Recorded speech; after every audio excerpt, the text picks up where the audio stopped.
Well, it took Senate Majority Leader Mitch McConnell more than a month to acknowledge the reality of the general election. And he did so today in a speech that he seems to be getting some credit for, but he gets no credit from us. The real framing here is that it took him far too long to acknowledge reality. Let's watch. Many millions of us had hoped the presidential election would yield a different result. But our system of government has processes to determine who will be sworn in on January the 20th. The Electoral College has spoken. So today I want to congratulate President-elect Joe Biden. The President-elect is no stranger to the Senate. He's devoted himself to public service for many years. I also want to congratulate the Vice President-elect, our colleague from California, Senator Harris. Beyond our differences, all Americans can take pride that our nation has a female vice president-elect for the very first time. This is my video. It's pretty good, right? Well, it's a little boring. Oh, that's fantastic. I mean, he could have shown the pride that he felt as soon as it was abundantly clear that Joe Biden and Kamala Harris had won. But of course, he didn't do that. So he's not the only one who finally accepted the outcome of the election. Republican Senator John Thune also publicly accepted today. And their whole argument is, well, we wanted to wait for the electors, which of course voted yesterday to confirm the fact that Biden won the general election. But in previous election cycles, I don't remember lawmakers waiting until electors had cast their ballots in order to accept the results of the election. Now, of course, the crazies have come out, and Donald Trump, who has refused to concede, says he will never concede, put out a tweet following Mitch McConnell's statements. And although he didn't address Mitch McConnell, he did say this: tremendous evidence pouring in on voter fraud. There has never been anything like this in our country. Now, of course, there's absolutely no evidence of voter fraud. Even William Barr, the attorney general, said after working with the FBI, they failed to provide any evidence of widespread voter fraud. And then Trump also retweeted this lunacy from his lawyer, Lynn Wood, saying that President Trump is a genuinely good man. He does not really like to fire people. I bet he dislikes putting people in jail, especially Republicans. He gave Brian Kemp and the Georgia Secretary of State every chance to get it right. They refused. They will soon be going to jail. And then he photoshopped China flag masks onto their faces in this ridiculous tweet. It's just, these are hardcore Republicans, guys. Okay, like, Brian Kemp is not like some underground progressive. He is a hardcore Republican and historically speaking has been a giant bootlicker for Donald Trump.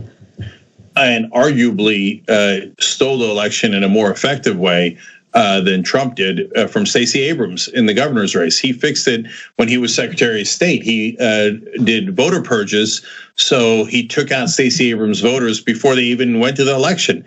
And so he's a Republican who's a professional at stealing elections. He just couldn't steal it for you after the fact, you schmuck. You're supposed to work with him before the fact to steal the election. That's what Republicans normally do. But you were too lazy and too incompetent. And now, guys, it is unprecedented, unheard of for a sitting Republican president to say that Republican governor of Georgia should be arrested and put in jail for following the law, for not for breaking the law, but for following the law. They cannot point to a single thing that Kemp did that is illegal. It's absurd. It's absurd. And they put them in masks like, oh, they're so weak. Look at them. Like they care about coronavirus. 300,000 dead Americans. And they're still bragging about how, and it's a Chinese mask, Chinese communist. Wait a minute. Didn't Donald J. Trump say that he fell in love with Kim Jong-un, an actual communist dictator? He said they wrote love letters to one another. That's totally fine. But look at them, they got Chinese masks on. And he says, now Donald Trump doesn't like to fire people. His catchphrase is, you're fired. You're fired. I know, it's amazing. It's amazing. I mean, but like Cenk, this is the thing that's been annoying about the news cycle, well, for a long time, but especially following the election. We're trying to have a reasonable discussion with unreasonable people. Like Lynn Wood is not a reasonable person. One of his other tweets said this: better be safe than sorry. Make sure you have plenty of water, food, flashlights and batteries, candles, radio, Second Amendment supplies, guns. That's what he's saying, guns. And plan to meet with leaders of your communities.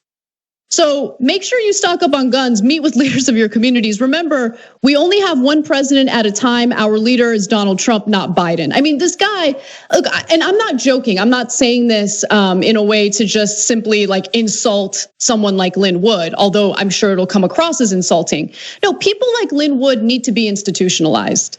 They're dangerous people who might have some serious mental health issues. He's clearly dealing with some crazy paranoia, and he needs to get his head checked. But he's being retweeted by Donald Trump at a time when we're seeing this giant threat of right-wing violence. We saw a little bit of it over the weekend where 4 people were stabbed during these pro-Trump protests in Washington, D.C. No, these people, again, are a threat. They're a danger. And what's even worse is that they're being egged on and encouraged by people on Fox News and on Fox Business, people like Maria Bartiromo, who put out this ridiculous statement recently on her show. Says we await today's electoral college decision. An intel source telling me that President Trump did in fact win the election. He says that it is up to the Supreme Court to hear suits from other cases across the country to stop the clock. This follows the High Court's refusal to hear the lawsuit from Texas Attorney General Ken Paxton challenging results in 4 swing states. Who's your intel source? Who is it? Who? They keep doing these stupid, ridiculous games that leads to violence, that leads to people. I'm just talking about average Republican voters who now genuinely think that this election was robbed from Donald Trump. It's so irresponsible and so dangerous. So I need you to understand that television news now doesn't mean anything. They're not actually doing news. So no responsible news organization would let Maria Bartiromo lie like that endlessly on air. They'd ask, hey, do you have a second source? Can your editor check the one source that you have? These are normal conversations you have in a news organization. Nobody's double checking her. There's no intel source that said, oh no, but secretly we actually do know that Donald Trump won. But I'm telling you, Maria, it's absurd. It's absurd. That one intel theoretical source knows something that the entire rest of the government doesn't know and only whispered to Maria Bartiromo and couldn't find a second person to confirm it and wouldn't tell anyone else in the press. It is beyond absurd. So Fox, by keeping her and Lou Dobbs on the air, let alone Hannity and Tucker Carlson, I'm not even going there. I'm just saying, like Tucker Carlson is a smart guy who is purposely malicious. Sean Hannity's a dumb guy who's purposely malicious, but that's a different category than the criminally insane, like Lou Dobbs and Maria Bartiromo. And they are bringing out, they're taking people from the asylum and putting them on air. Look, Sidney Powell also said that she had a secret military intelligence source. Then we found out later that it was, she called him Spider. And we found out later he had another code word, Jekyll. That's because it turns out he's not an intelligence. He was a mechanic. So, and I don't mean like mechanic as another cool code word. No, I mean a guy fixes cars. And nothing wrong with that. He served in Iraq and Afghanistan, and I commend him for that. But he failed a training course for intelligence in the Army. A training course, he failed. And he says in his affidavit, he's like, in my professional opinion, as a mechanic. So no, these guys are totally full of crap. And that's it. I mean, no one can argue that Fox actually does news. No one can argue that except the rest of the cable news guys who think maybe one day I'll work at Fox, so I'll only tweak them here, right? And so last thing, guys, back to Mitch McConnell. So you say that you are so brave, and now the media is backing you. You're so brave for finally saying it. Hillary Clinton took 1 day to concede, and she had won the popular vote by 3 million. And her margin of victory was almost identical, or her margin of loss was almost identical to Trump's this time around in the swing states. She conceded within 1 day, but the whole time Mitch McConnell and every Republican was screaming, "Oh, they're taking too long. This is an outrage. Sore losers. I can't believe it. It's already decided." Remember, they yelled at Gore when it actually wasn't decided. It was 500 votes in Florida, and it turns out Gore had won. And they were like, "He's taking too long." They're the biggest liars in the world. When I say that, that's not my opinion. You could actually look up what they said before. You could look at what they said now and see that it is in fact a lie, that they care about the process. But the rest of the media honestly doesn't have the courage to say it. So, and super last thing on it is, and now he's like, "Oh, we're proud to have a woman as vice president." Really? You didn't seem that proud of her when she was running. You didn't seem that proud of Hillary Clinton when she was running. And you don't have to agree with them. I don't agree with female Republicans. But don't come here and pretend that you're proud of her, that she won the vice presidency. You've never been less proud in your life. So total and utter horse crap.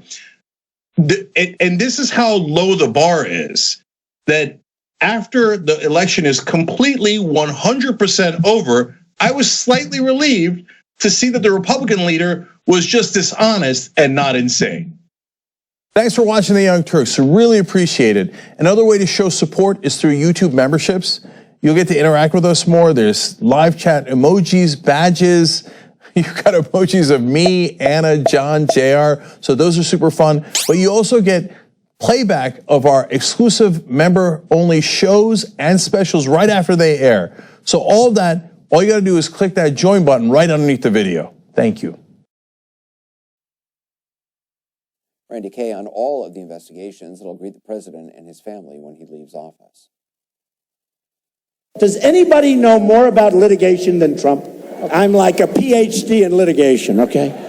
Perhaps that expertise will come in handy after the White House, when Donald Trump is free game. In one high-profile probe, Manhattan District Attorney Cyrus Vance is looking into the inner workings of the Trump Organization. The investigation first focused on hush money payments to two women who alleged before the 2016 election that they had engaged in sexual encounters with Donald Trump. The president has denied the affairs and knowing anything about the payments. But his former lawyer and then fixer, Michael Cohen, said last year, under oath, there was no doubt that Trump knew. In court filings, Vance signaled this probe may also include possible bank, insurance, and tax fraud. For 2 years now,